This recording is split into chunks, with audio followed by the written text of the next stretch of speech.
So guys, hello sa inyo at welcome sa isa na mga episode ng ating Nyodcast. So, 1 Thessalonians 2:13 tayo. So last week, ang napag-usapan ay kung ito ba ay reputasyon o people pleasing na kasi sila Okay. Paul, di ba? Yun naman ang ano nila kumbaga, kesa may issue kami, Okay. no? Para wala na ng issue sa mga pera-pera na yan. Okay. Magtrabaho ako. Okay. At nag-set naman si Paul ng magandang example. Yes. Okay. Kagaya nun dun sa chapter 1, nag-set siya ng example. Yes. Dito sa chapter 2 Yes. is yung dahilan bakit niya yun ginawa. Yes. Diba? Para, syempre, hindi ma-profane. Okay. Yung name ni God. Kaya isa sa mga natutunan ko dun sa last chapter natin, last episode ay Yes. hindi pala dapat sinasabi ng Christian na wala tayong pakisasabihin ng iba. Hindi Okay. pala dapat. Yes. Okay. Kasi maganda din na meron tayong blameless na reputasyon. Totoo Kung naman. wala kang mapupula sa'yo ba? Hindi ka mapupulaan. Oo. Kasi di ba merong kahit anong sabihin ng iba, wala silang pake. Hindi naman nila naiintindihan Hindi naman nila nakikita ang kalooban ko. Depende sa nagsasabi kasi. Di ba, may ganun Nung pala, hindi. Hanggang sa hindi ka na nakorek ka na. Dapat pala, kinoconsider mo din yung image mo. Okay. Kasi, ambassador ka ng Panginoong Jesus. Okay. Christian ka. Tapos nakikita ka nagbe-vape, gano'n, di ba? Nagbe-vape, okay. Nakikita kang, ewan ko, ano pa ba yun ngayon? Yung issue na yun? Alin? Debatable ba yun? Alin? Yung pagbe-vape sa Hindi, Christian? Hindi. At mga bagay na tulad dito, di ba? Mga vices. O mga ganun ba? Di ba? Yung mga pangit na gawain. Okay. Tapos na-attribute ka pa dun. Nasasangkot. Nasasangkot ka pa dun. Tapos, yun nga, di ba nga, sir, may kilala tayo. Okay. Na tumatayo sa harapan ng simbahan. Kumakanta, sumasayaw, nagpipreach. Okay. Tapos involved dun sa corruption. No? Parang, kaya ngayon, yung iba ngayon tao, na kakilala siya, tingnan mo si pastor, o gaganon-ganon. Sa ka ng ugali, nagkinukorap yung mga karton. Tapos, di ba? Okay. Tapos, pagdating ka sa simbahan, tatayo-tayo. Ngayon, ang tingin ngayon nila ngayon, lumabnaw ngayon yung gospel na parang pakitang tao lang. Na, hindi naman pala totoo yung word ni God na yan. Di ba? May ganun tuloy epekto sa iba. Yun yung iniwasan ni Paul. Yes. Na totoo mangyayari. naman. Di ba? So, kasi yung iba binabato na, hindi, people pleaser ka. Iniisip mo yung sasabihin nila. Dapat hindi ganyan. Hindi pala ganun. Dapat pala, balanse. May balanse dapat. Oo. Tama. Na hindi natin piniplease si God. Yes. Tama. Ay, si God. Wrong. Yung tao. Si God ang dapat piniplease. Si God dapat piniplease. Hindi yung tao. Totoo yun. Pero, kung hindi namang kalabisan na mapiplease si God, mapiplease din yung tao, hindi naman yun. Kumbaga, hindi naman pipili ka lang doon. Kasi si Jesus, yung sinabi kay Jesus? Parang in favor with God. In favor of men. With God. Grow in stature and wisdom. Balanse. Ang buhay. So, yun ang natutunan ko dun, sir. Tsaka hindi lang ikaw ang tama. So, meaning to say, pag tama yung pamumuhay mo, ginagawa mo, you would attract even yung mga tao na tama din yung... Yes. Kaya nga nung one time, nung sinabi ni Arnold Clavio na sabi kay Vico Soto, nabasa ko lang to, correct me if I'm wrong, na oo, tama yung ginagawa mo, pero wag mo naman imulat sa kamalayan ng mga Pilipino na parang ikaw lang yung gumagawa ng tama. Ako naman, I disagree. Kasi sinabi niya? I disagree na ganun ang tingin ng mga Pilipino kay Vico Soto. Parang hindi naman yun yung... Hindi ganun. Tsaka ikaw, kung mahal mo yung righteousness, natutuwa ka sa mga tao na ginagawa ay tama. At hindi ko iniisip na siya lang ang gumagawa ng tama. naka-highlight lang siya. Pero siya yung nasa public service eh. Kaya kunwari gumagawa din ako ng tama talaga, Hindi ko iniisip sa kanya na siya lang yung tama. At ako, sure ako, hindi rin niya iniisip na siya lang yung tama. Ang point lang nun, nung si Jesus is, nung inano niya yung daan, hinawi niya, kung sino may nakaharang doon, sorry. So parang ganun. So kung may nasaling man dahil sa paggawa niya ng tama, buti nga. Parang yun lang yung point doon. Pero yung sasabihin mo na wag mo naman imulat sa kamalayan na dapat nga na imulat sa kamalayan na dapat tama yung ginagawa. Sa parang na tinwist mo yung righteous deed, tinwist mo sa isang parang ikaw na. Parang ganun yun parang ikaw na. Kaya yung sinabi ni Arnold Clavio na yun, kung totoo man na sinabi niya yun, doon pa lang. Hindi, doon pa lang ako ma-off sa kanya talaga. Yung mga ganong linyahan. Ang tao kasi kapag tama ay ginagawa, hinahanapan ng mali. Totoo naman. Wala kang mahanap na hanapan ka ng baho, no? Pwede ka mahanap ng mali, pero hindi substantial. Kunwari, ang sungit naman ng teacher na yan, pero hindi ka mapulaan doon sa part na hindi nagtuturo. Kasi nagtuturo ka. Kaya no one time... May reputasyon ka na na na-build Kaya may mga naasar sa akin kasi ganito yung ginagawa ko. Ang dami nila sinasabi. Sa akin naman, okay lang sa akin. Basta wag lang akong mapupulaan sa pagtuturo. Pag doon na ako napulaan, ibang usapan na yun. Pero kunwari, ibang bagay lang, sige, magsalita lang kayo, ubusin nyo lahat bigyan ko pa kayo ng bago. Pero pagdating na sa pagtuturo, yun yung wag na wag tayong mapupulaan. Kasi teacher ako So, parang ganon. Kung as a Christian naman, wag tayong mapulaan sana sa pagiging Christian or pagiging Christ-like. Kasi kung identified ka bilang Christian, ang nire-represent mo kasi si Christ tsaka yung kingdom niya. So, maging careful tayo sa ganun. Ayan. Ganda nga. Verse 13. May isa pang dahilan kung bakit lagi kaming nagpapasalamat sa Diyos. Okay. Nung sinare namin sa inyo ang mensahe ng Diyos, narinig at tinanggap niyo yun bilang mensaheng galing sa Diyos at hindi sa tao. Yun talaga yun kasi nakikita naman kung paano binabago ng Diyos ang buhay ninyo. The problem kasi with the worldly people or sabihin natin na hindi Christian, ang tingin nila sa Christianity or sa Christian gospel or doctrine is another form of philosophy. Mali yung ganong thinking because ism, parang ism parang isa siya sa mga isms. So, mali yung ganong thought kasi hindi naman originally galing talaga sa tao yung precepts and principle and doctrine ng Biblia. Kundi ito is galing sa Diyos. Divine. So, hindi lang siya divine. It is supreme. Maganda nga yung point na shinare ni Kuya John nung Sunday, yung preeminence. Preeminence, Walang katulad yung word ni God. Hindi mo siya pwede i-compare lang sa na-conceive na wisdom ng mundong ito. Kung gusto mo na i-compare yung wisdom ni God at saka yung wisdom ng tao, yung wisdom ng tao, kuha ka ng tansan, tapos isalok mo dun sa dagat. Yun yung wisdom ng tao. Yung wisdom ni God, yung buong dagat. So, kumbaga, incomparable.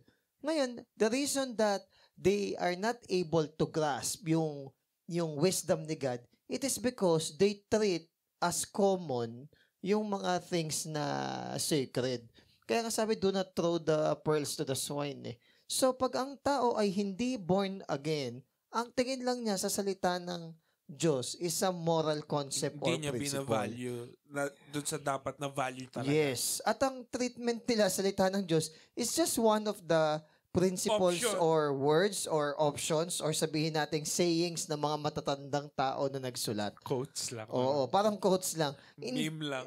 Yun yung reason bakit parang walang power sa kanila yung salita ng Diyos. Because ang tingin o trato nila doon sa salita ng Diyos or sa word ni God is something common. Yun nga. Hindi, ang sadly nga, kahit nga sa churches, parang sinabi na nga ng Biblia, pinagdidebatehan pa. Kunyari, paano ba ang pag-aasawa? Kailangan ba? Paano pag unbeliever? Ganito, ganyan. Di ba parang pinagdidebatehan pa yon? Kaya nga, mas mainam ang inclination natin kay God. Bias mo, no? Ang bias mo kay God. Whether, kasi nung nag-uusap kami ni Kuya Joy, maganda kasi yung sinabi ni Kuya Joy, na ayaw niya na kaya lang niya gagawin yung isang bagay. Ayaw niya na kaya lang niya gagawin isang bagay dahil nape-pressure siya sa iisipin o sasabihin ng ibang tao. Peer pressure. Oo. Gusto niya, totoo sa puso niya at intention niya na gawin isang bagay. Maganda naman. Ngayon, gets ko yun. Pero ito'y tanong ko. O sige, kunwari, wala na kakoy pressure na yan, kailan mo gagawin? Tapos kunwari, di mo pa rin ginagawa. Yun ba nga ba talaga ang dahilan? Bakit kaya ayaw mong gawin? Maganda yung sinabi, example ni Toby. Kunwari, magugulo yung mga bata. Ayaw mo silang bawalin kasi dahil lang sa magagalit yung ibang tao na ingayan sa kanila. O kunwari, yung ibang mga tao, wala na silang pressure sa'yo na bawalin mo, kailan mo babawalin? So, ang point lang namin ni Toby nun is, it should be balanced. May mga time na kailangan mong gumanap sa responsibilidad mo. Hindi, minsan kaya may pressure. Alam nyo bakit, sir? May mga bagay tayong na-overlook. Yes. Na ang nakakita ibang tao. Yes, exactly. Tapos, nagiging pressure ang dating sa atin. Kasi hindi nga natin siya nakita. At saka, aminin natin na insensitive tayo minsan. Oo, totoo yun. Hindi ako ganun ako. Insensitive tayo minsan. Ano ko yun? Kumbaga, inaamin ko yun. Kasi, ano yun yung pagiging insensitive natin, madami yung pinagmulan. Yes. Kultura sa bahay. Yes. Kultura sa eskwela. Yes. Madami. Paano ka pinalaki. Diba, isa sa mga insensitivity ko, privacy. Oo, pero... Kasi wala kaming... Di ba? Sa bahay namin, walang katukan. Pasukan lang talaga ng pasukan. Walang ganon. Walang pintong maayos. Yung kwarto naming 4, nasa isang kwarto lang kami. Kumbaga, alien sa akin. Pero along the way, natutunan ko, hindi lang pala ganito yung mundo. Di ba? Meron din palang... May pinto talaga.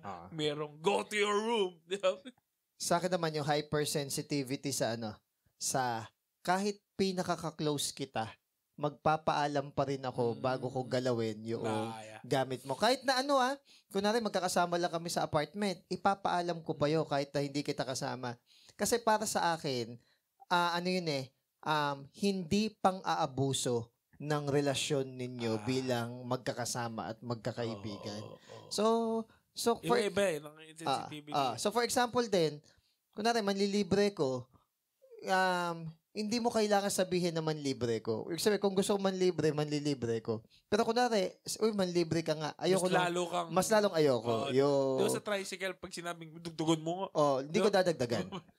Pag sinabi naman, kayo daw bahala. Yun masarap dagdagan pag gano'n diba? Pero may tinetest akong gano'n. Sabi, kayo na po bahala. O sige, 20. Ayaw, wag naman pong sinasabi ko sa inyo, sabihin nyo, kayo bahala Ang pinaka-point lang nun is, ang tawag dito, kapag yung word ni God is naintindihan mo bilang something sacred or divine and supreme, preeminent, kahit na merong wisdom kahit merong wisdom na mas katanggap-tanggap at mas feel mo na galing sa mundo. Bias.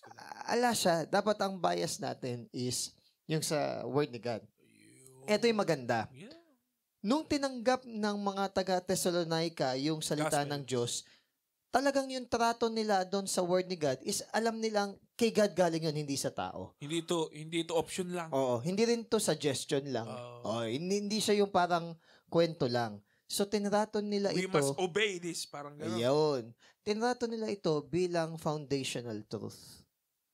Kasi, na dapat naman talaga. Kasi kunwari, yung nakalagay na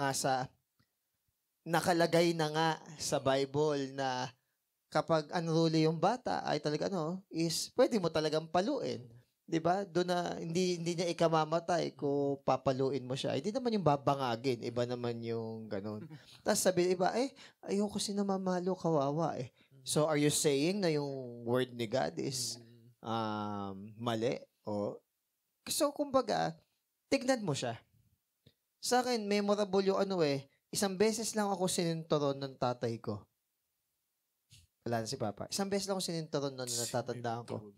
Pero alam ko na deserve ko yun kasi maling-mali yung ginawa ko. Sumakay kasi ako sa motor, nasa likod ako, nagtatatalon ako sa likod, hindi ako nakahawak. Di pwede akong mahulog. Nag-aaya kasi ako umalis nagtatatalon ako sa likod dahil tuwan-tuwa ako Ang ginawa ni Papa, nag-U-turn. Bumalik, uwi sa bahay, kumuha na sinturon. Tsaka ko sininturon. Kaya wala nun, hindi ka na nagtatalon. Ngayon, na-realize ko na, wala nun. Nung tumanda ako, bakit nga ba kasi kailangan gumanon? Kasi nga, foolishness is bound in Pero the heart. Pero simula nung nasinturon ka, di ka na nagtatalon. Hindi, kasi nagets ko rin. Bakit ko nga ba kasi kailangan ko magtatalon? Di ba? kasi para makita natin yung importansya nun. Sa kabilang universe, hindi ka sinintron, nagtatalon ka. Every time, pwede kong gawin yun. Na, pwede mo ikamatay. Diba? Pwede ako mahulog doon. Kumbaga, yung sintro na yun, nagligtas sa'yo sa foolishness na pwede mo ikamatay. Ganun, di ba? Tapos, ito nakakatawa. So, kunwari, tawag dito, kapag dinededicate yung mga children, may mga kinukuha tayo, mga ninong, mga godparents. Tapos, kapag sinita yung anak mo, gagalit ka. Bakit kinuha mo pa yung mga tao na yan para gets mo yung point. Tandaan natin, it takes a community to build a child, to raise a child. So meaning to say, yung word ni God, hindi yung ang point kasi natin. Insensitive tayo minsan dahil familiarity and all. So yun ang kahalagahan ng may ibang tao pwedeng magsabi sa'yo. Na magbalanse. Na bukas ang puso mo. Oo. Ngayon, sa criticism. Sabi ko nga, sir, yung report ko ngayon, groupthink. Isa daw yung phenomenon kung saan sa isang grupo, mas pinipili nyo na lang magkaisa kahit mali. O kahit alam nyo yung mga circumstances na pangit na magiging bunga. Okay. Mas pipiliin nyo yung unity, harmony, kesa sa yung tama na critical. Dahil ayaw nyo lang ng conflict. Kaya nga doon sa subject namin world religion, kung may mga INC sa amin, sabi kong gano'n, huwag nyo laging pinagmamalaki yung unity ng church ninyo. Kasi minsan kako is, mali. Pride. Kasi kako, hindi lahat kako ng unity is tama. Kabahan kayo kasi merong unity sa Genesis din na mali. United sila na magtayo ng Torre ni Babel. So, be careful na maging pride ninyo yung unity. Kung meron kayong iyayabang, ang iyabang nyo yung pangalan ng Panginoong Hesukristo. Other than that, wag nyo iyabang yung pangalan ng church nyo. Wag nyo iyabang na meron kayong mga ganitong achievement. Wag kayo, sinabi ko yun sa mga taga-INC. Na wag nyo iyabang. Kasi, talagang titignan kayo na mayabang. Sino ba ang gusto nyong sharean? Yung mga nasa loob o yung nasa labas? Yung nasa loob, alam na nila yun. Yung mga nasa labas, wag yung yabangan. Pakitaan nyo sila ng humility. Sinasabi nga, hindi dapat ipakita ng kanang kamay yung ginagawa dun sa kaliwa So, dapat, kung talagang may medical missions kayo, may mga ganyan-ganyan, hindi nyo kailangan itrumpet. Makikita yan ng kusa ng mga tao. So, instead, magpakita ng pagpapakumbaba. Yun.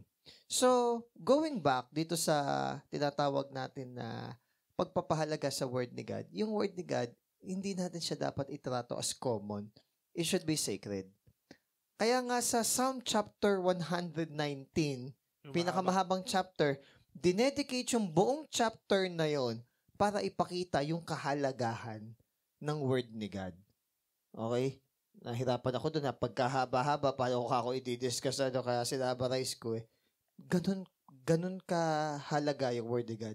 In fact, sinabi na para itong mga choice silver na gumastos ka para lang sa wisdom, okay lang. Kasi greater pa siya sa mga gold and silver.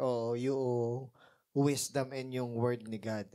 Biro mo tayo, hindi tayo nanghihinayang gumastos sa mga walang kapararakan, no? Sa mga subscription on Netflix. Diba? Sa mga Grab. Subscription sa gym na 3 araw lang naman na mag-gym. Nakapag-subscribe ka ba sa gym? Na-try ko. 3 araw lang din. Ay, hindi. 1 month lang. Hindi ako nag-1 year. Tinry ko lang 1 month. Pag nag-subscribe ka daw kasi maobliga ka, di ba? Kasi sayang. Sayang. Minsan, nag 1 month lang ako. 14. Teka lang.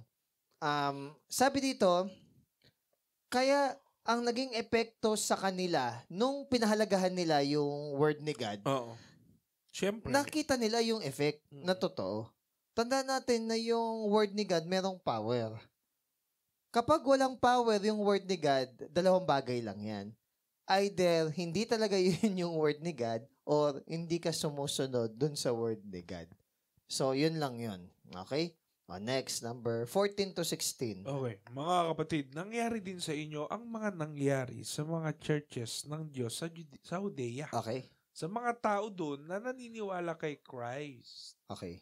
Pinahirapan kayo ng sarili nyong mga kababayan. Okay. Gaya ng pagpapahirap sa kanila ng mga kapwa nila Jew na pumatay sa Panginoong Hesus at sa mga propeta at nagpalaya sa amin. Hindi nila sinusunod ang Diyos at kaaway sila ng lahat. At pinigilan pa nila kaming mag-preach sa mga Gentiles ng mensaheng magliligtas sa kanila. Okay. Dahil sa ginawa nilang yun, sobra-sobra na talaga ang kasalanan nila. Kaya ngayon, dumating na sa kanila ang matinding galit ng Diyos. Okay. So, kumbaga, nung naging imitators yung Thessalonians na... Hindi lang naman sila. Hindi lang naman sila. Parang Bico Soto, no? Hindi lang naman sila yung okay, di ba? Marami pa. Okay. Parang itong Philippians, okay din naman ang parang Philippians. Yung di ba? Ay, wag pala yan, di ba? Yung wrong context. Iniisip ko yung kay Elijah. Yung parang ako nulunod titira, pero hindi pala. Kay Elijah. Okay. Ay, totoo naman, hindi lang naman siya. Sumagot si God. Hindi, parang ako na lang natitira. Yung pala sabi niya. Hindi, gets ko. Para bang siya lang yun tama o siya lang yun righteous. Minsan kasi ganun no? Parang, mag-isa. Sige, tumatag ka, ready ka na, meron na susunod sa'yo, pero meron pa ako ni-reserve para sa sarili ko ng mga pare na hindi pa humahalik at lumuluhod sa harap ni Baal. So, ibig sabihin, hindi ikaw ang pinaka-importanting tao. Okay, hindi ikaw. Umiikot ikaw lang ang kwento ngayon. Si D.L. Moody ba yun? Tsaka si Charles Spurgeon no, sinabi na, D.L. Moody, yung ibang mga members natin lumilipat kay Charles Spurgeon. Kausapin ko ba? Pigilan ko ba? Sabi naman ng isa is, wag ko pigilan.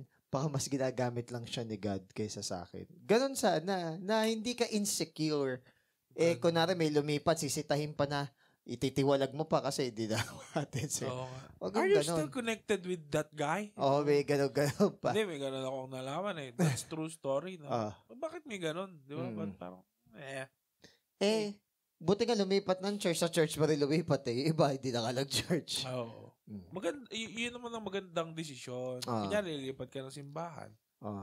Maging banal ka naman. Mas banal. If you're magandang desisyon. If your decision na lumipat ng church makes you much holier, tama yung decision mo. Pero yung paglipat mo ng church, mas lalo kang nawala kay God, hindi tama yung decision mo. Doon lang naman sa fruit mo makikita tama. So, basically here, sabi dito is, kung si Christ nag-suffer, magsasuffer ka rin kasi no student is better than his teacher. Okay, no slave is better than his master. So, rejected na ngayon sa atin yung promise ng ibang churches na, uy, punta kayo dito, palain ka o ganito. May suffering din tayo. May suffering na. Pinangako yun ni Christ. In this world, there are many tribulations, but be of good cheer because I have overcome the world. Sa Beatitudes, blessed are those who are persecuted for righteousness. Yun yung mangyayari kasi sa totoong Christian, mapapersecute. Yun din naman, yun na may dulo talaga. Di ba? Okay. Ngayon, paano pag hindi ka na-persecute? It's either hindi ka nagsistand. Or, kasabay mo si Satan sa lakaran. Di ba? Ngayon, sinasabi... Teka lang. Bago ko makalimutan. Meron din naman kasi na-persecute, hindi for righteousness sake. Pangat tayo ugali mo. Huwag mong i-attribute doon. Di ba? Huwag mo siya... Wag mo siyang parang, inaano ko. Blessed are those, bigla ka magkukutang, blessed are those who are persecuted. Hindi, mali ka talaga. May mga tao kasi may martyr complex, martyrdom complex, na parang feeling nila is hero sila, na minamartyr sila. Minsan, sakripisyo sila, gano'n. Minsan, meron yung main character syndrome. Minsan, hindi naman talaga ganun. Ine-exage lang natin. Minsan, reflect din sa pag-uugali. Kaya nga mainam, if you see a brother in error, go show him his fault. Na baka nga na-exage nga lang niya yung perception niya sa mga bagay-bagay. So, i-explain natin na. Baka mahilig manood ng mga teleserye, gano'n. Oo, kaya parang nagiging main character tingin niya sa sarili niya. Minsan nakapanood lang sa Reels, parang akala mo nagbasa ng encyclopedia. Oo, hindi tayo sun na sa atin umiikot yung lahat ng planeta. Hindi tayong center. So, sabi dito, kamukha noong pang-mersecute ng mga Jew. Okay? Pinersecute sila ng Jew. Okay. Ngayon sabi dito, hindi naman sila binabawalan na mag-share Kasi even yung mga Jew, nag-share na dun nag-evangelize sila Binabawalan sila kasi yung mga Christians, nag-share sa mga Gentile para maging Christian. Na hindi muna nagiging Jew or nagjuju. Yung Jew kasi, mataas kayo yung tingin ng iba sa kanilang sarili. Para bang, gusto nila magpa-circumcise itong mga Gentile para maging Jew. Parang, bago ka maging Christian, kailangan mag-Jew ka muna. May pre-Christianity. Oo, mag-Jew ka muna bago ka maging Christian. Hindi naman galing sa Jew o sa tawag dito hindi sa Gentile. Hindi ka lang dumaan doon. Oo. Rekta pwede. Kay Christ nag-start yung Christianity. Talagang nag-create siya ng new breed. Nag-create siya ng something new. Jew, nor Gentile. Kaya nga walang Jew nor Greek So, bakit ide-demand mo pa na maging Jew muna sila, papacircumcise sila, para masabing Christian sila?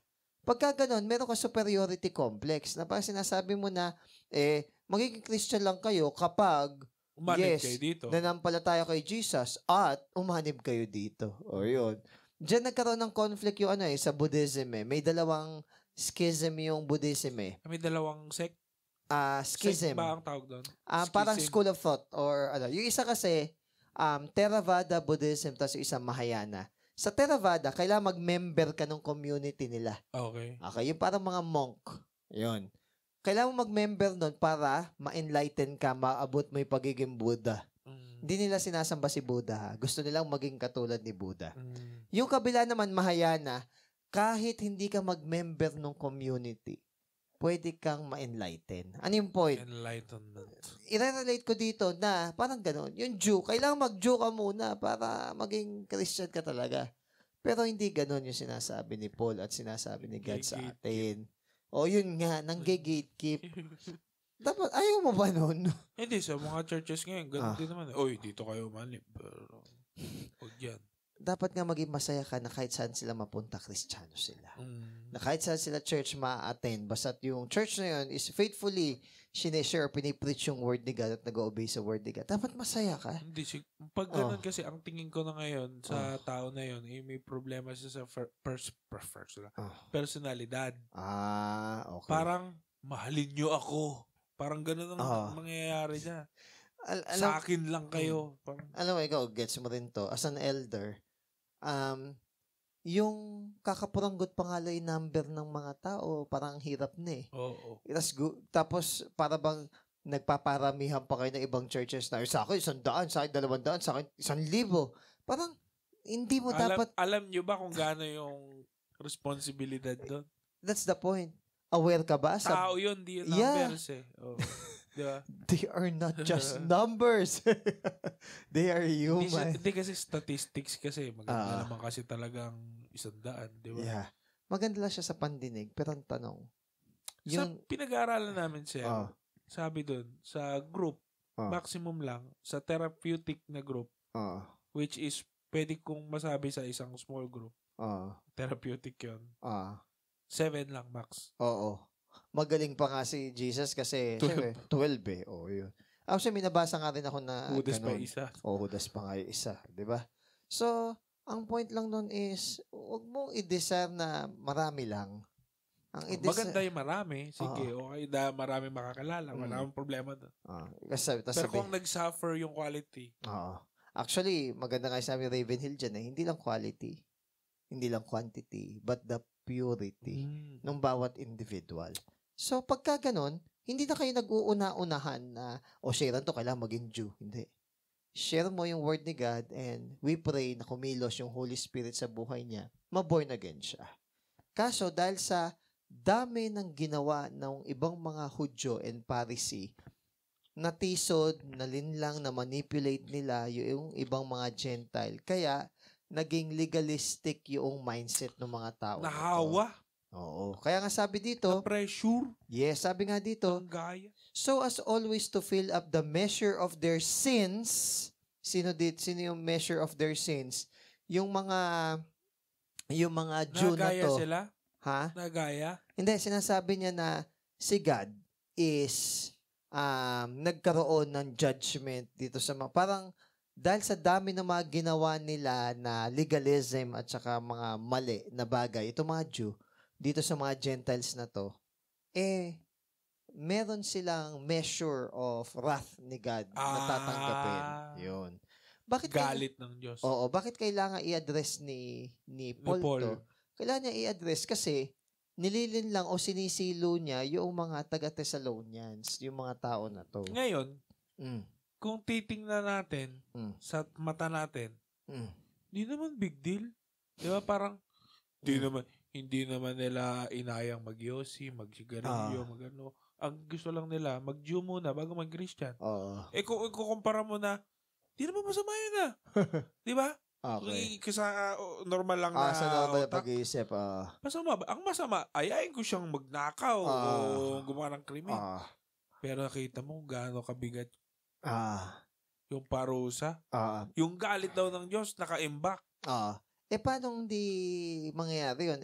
Para bang ine-elevate nila yung kanilang sarili in a higher pedestal. When in fact, magkakapantay lang sila lahat. Diba?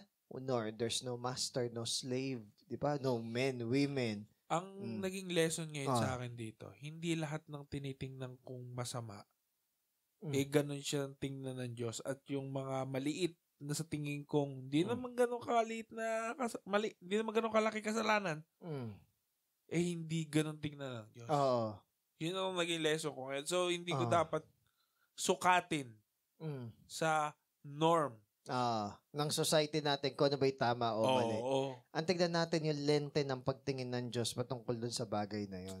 Yun. So, kaya sinasabi dito na mahalaga na kung ano lang yung ginawang daan ng Diyos para ang tao is maligtas, yun lang. Wag tayo magdagdag or sabihin natin na i-inflate natin yung ating sarili na kailangan umanib ka muna sa grupo namin para maging born again Christian ka. Hindi. Kumikilos ang Diyos sa bawat isa. May pagkakataon tayo na tanggapin at piliin siya. Okay? Last but not the least, 17 to 20. Yun na. Okay. Tungkol naman sa amin, mga kapatid, nung sandali kaming nahiwalay sa inyo, malayo kami physically, pero lagi naman namin kayong naaalala. Okay. Miss namin kayo. Okay. Kaya ginawa namin ang lahat para mabisita ulit kayo. Okay. Gusto naming bumalik dyan sa inyo. Ako mismo. Sinubukan kong bumalik dyan ng ilang beses. Pero lagi kaming pinipigilan ni Satanas. Okay. Di ba kayo lang at wala nang ibang nagbibigay sa amin ng pag-asa at saya? Kayo ang trophy namin. Kaya proud kami nga harap sa Panginoon nating si Jesus pagdating niya. Okay. Talagang masaya at proud kami dahil sa inyo. Okay. So, ang binabanggit dito, gusto makipagkita uli ni Paul sa mga taga-Thessalonica. Okay? Kasi nung naturuan niya itong Thessalonica, kinailangan niya talaga na i-remind kung sino si Satan at paano kumilos si Satan. Ngayon, nung babalik na siya, alam ni Satan na syempre mas magmamature itong mga tao na to. So, ang ginawa ni Satan, talaga hinihinder siya. Hindi hindi yung parang nadamay lang sila sa attack ni Satan. Hindi. Sila talaga yung pinupuntirya. Ngayon, ang thinking ni Paul, whether si Satan to o hindi, pero syempre, ang si Satan nga yun talaga, na-determine niya si Satan nga yun. hindi mahihinder yung gospel. Hindi mahihinder din yung mga reminders, prayers, and corrections na kailangan niya ipadala sa Thessalonica. Kaya nagpadala siya ng letter. At in-include niya sa letter itong bagay na to, na hindi nakapunta si Paul, hindi dahil sa lacking yung love at saka yung sabihin natin na effort ni Paul sa Thessalonica. Hindi siya nakapunta because hinihinder nga siya ni Satan. Pero though hindi siya nakapunta physically, nakaabot naman doon spiritually and verbally yung kanyang letter. So, yun yung mahalagang bagay dito. So, ang maganda rin dito, si Paul, meron siyang faith. Meron din siyang hope kay God. At ang pinaglalaban niya dito is yung kagalakan na itong mga tao na to is naniniwala kay Christ. Diba? Yung kagalakan na there's no greater there's no greater joy than this, diba? Ang verse ata that this is a friend laying down his life. Pero may isa pa akong nabasa sa 1 John 5, nakalimutan ko yung exact na verse eh. If you see your brethren walking in the truth. Teka, hanapin ko nga yung mismo para... Okay lang, we have plenty of time. Teka, hanapin ko. 1 John 5. 1 John 5, maganda yan. Nandiyan yung 5:3 eh. Baka 3 John. Ito. 3 John 1:4. I have no greater joy than this, to hear my children walking in the truth. So parang pinaka-trophy dito ni Paul is yung alam niya na yung mga Thessalonians, mga taga-Thessalonica, mga mature sila, alam nila yung attack ni Satan, pero alam nila kung ano yung word ni God, alam nila kung paano itrato yung word ni God, alam nila kung paano sundin yung word ni God. Alam mo sir, di ba madalas ko na naman na-open to, na isa sa mga nagbibigay ng saya din sa akin, yung mga bata na yung pa first time nilang pag sinashared ba? Di ba, hindi. Yung mga kasama nating sa simbahan mga bata. Okay. Nag-o-obey, di ba? Totoo naman. Kabaligtaran kapag hindi, nababad trip tayo. Di ba? Ganun yun eh. Parang nag-grieve tayo, di ba? Pero kapag nag-o-obey, di ba, minsan doon na nga lang tayo sumasaya eh. Hindi na sa sarili natin minsan yung mga bata nag-uubig. Minsan mas believe ka pa sa mga simpleng, hindi sobrang maalam, pero obedient. Kaysa sa sobrang maalam na naging idolatry na yung knowledge and sariling wisdom na hindi mo na ma-correct. Parang parisik ang dating. Na para bang wala nang tatagos. Yung parang wala nang tatagos na karunungan o correction sa'yo. Kaya ayaw mo magbago. Mahirap yung ganun pag ang lagi mong tingin sarili is ikaw yung tama. Hindi ka talaga ma-correct. So, maganda dito sa mga Thessalonican na mga taga-Thessalonians na church na to is alam nila yung katayuan nila kay Christ. Alam din nila yung attacks ni Satan. Alam din nila kung paano sundin, igalang yung word ni God. Kaya sila yung hope, joy, okay, yung hope and Satan. Kumbaga, so ito yung crown na tinatawag dito. Sabi dito, for what is our hope or joy or crown of rejoicing? Simple lang, na itong mga taga-Thessalonians sila na yun. Sumusunod sila kay God. Nag-walk sila in truth. So, pero personally, sir, di ba, ang saya? Nakita mo, di ba? Ito sabi dito, hindi naman kailangan ni Paul ng crown eh. Pero sabi dito, these precious ones were his crown of victory. Those whom we bring to Jesus and disciple are a crown of victory for us. Itong mga tao na nailalapit natin sa Diyos, na ipapakilala natin at nakakilala sa Diyos, sila yung victory natin na, God, totoo yung word mo. God, totoo na kumikilos yung word mo. Totoo na nagpapabago ka ng buhay ng ibang tao. Ganyan sinasabi mo kanina sa isang brother natin na before, napakayabang. Hindi lang mayabang sa competition, kundi mayabang sa lahat ng bagay. Lahat competition. Lahat competition. pero inumble siya ni God. Yun yung pinaka... Diba? Nakita mo ba? Posible. Yes. May mga remnant lang din, pero posible, di ba? Pero posible. Siguro may remnant man, pero unti-unti, even yun is, na, mag-fade away din yun. Ayun lang, na sana tayo din mag-go and make disciples. Wag natin ikahiya yung word ni God because it is the power of God unto salvation. Pero I would be honest na may mga time na para bang hirap na dahil ayaw mo lang maka-offend, para bang ayaw mo i-share yung word ni God, not knowing na minsan kailangan nila i-offense. Actually, di mo naman kailangan ding ipagtanggol or explain masyado yung word ni God eh. Yun na yun. Yun na yun eh. Sabi nga, hindi mo kailangan ipagtanggol yung leon. Ang gawin mo lang, pakawalan mo lang yung leon, bahala siya magtanggol sa sarili. Pakawalan mo lang yung salita ng Diyos, then kung may question sila, tsaka mo explain. Ganon. So, let us not be ashamed of the gospel because it is the power of God unto salvation. Mag-share tayo. Trophy. Yeah, and there will be the crown of victory, our trophy. Yun lang. Yun lang, guys. Bye. Bye-bye.